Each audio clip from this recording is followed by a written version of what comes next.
চিটাগাঙের পোলাপান মানি ব্র্যান্ড, তো সেটা তো মাথায় রাখতেই হবে। তোমাদের সাথে আমরা দেখা করতেছি, তোমার কি অনুভূতি? অনুভূতি অনেক ভালো, এটা ভাইরাল হয়ে যাবে। আসসালামু আলাইকুম গাইস, আমরা কক্সবাজার ঘুরতে আসছি। অনেক জায়গায় ঘোরাঘুরি ঘুরছি, কিন্তু এখানে কাজলকে দেখে আমরা ঘুরে আবার আসলাম। তারপর তোমাদের সাথে আমরা দেখা করতেছি, তোমার কি অনুভূতি? অনুভূতি অনেক ভালো, এটা ভাইরাল হয়ে যাবে। তো ভালো লাগলো ভাইয়াদের সাথে পরিচয়। আপনারা চিটাগাং থেকে হ্যাঁ, আমরা আসছেন না? চিটাগাং থেকে আসছি। তো চিটাগাঙের পোলাপান মানি ব্র্যান্ড, তো সেটা তো মাথায় রাখতেই হবে। তো আমরা যে আসি, তোমাদের এটা খারাপ লাগে না তো ডিস্টার্ব করে ভিডিও করে দিতে বলছে? না, কারণ আমাদের এখানকার ছেলে পেলে অবশ্যই ডিস্টার্ব করবে, কারণ আমি এখানকার সবার গর্ব যে আমি এখানে ছবি তুলি, সবাই আসে।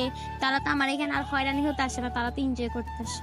তোমার সাথে যে আমরা ছবি তুলছি, তোমার কোনো সমস্যা আছে? না, আমাদের সাথে মিট হতে তোমার তাই কেমন লাগছে? অনেক ভালো লাগছে। আমি তোমাকে দেখছি যে আমি আবার এখানে ঘুরে আসছি, যে না হলে সোজা চলে যেতাম। বুঝতে পারছি। ওই কারণে মানুষের সাথে আমি নামি নাই। ও, তো ভাইয়াটার জন্য সবাই দোয়া করবেন এবং ওনার পেজটা সবাই ফলো দিয়ে দেবেন, যেন উনি আরো অনেক কাজলকে যেন তার ভিডিওতে নেওয়ার সুযোগ করে দিতে পারেন। আপনারা সবাই ওনাকে সাপোর্ট করবেন।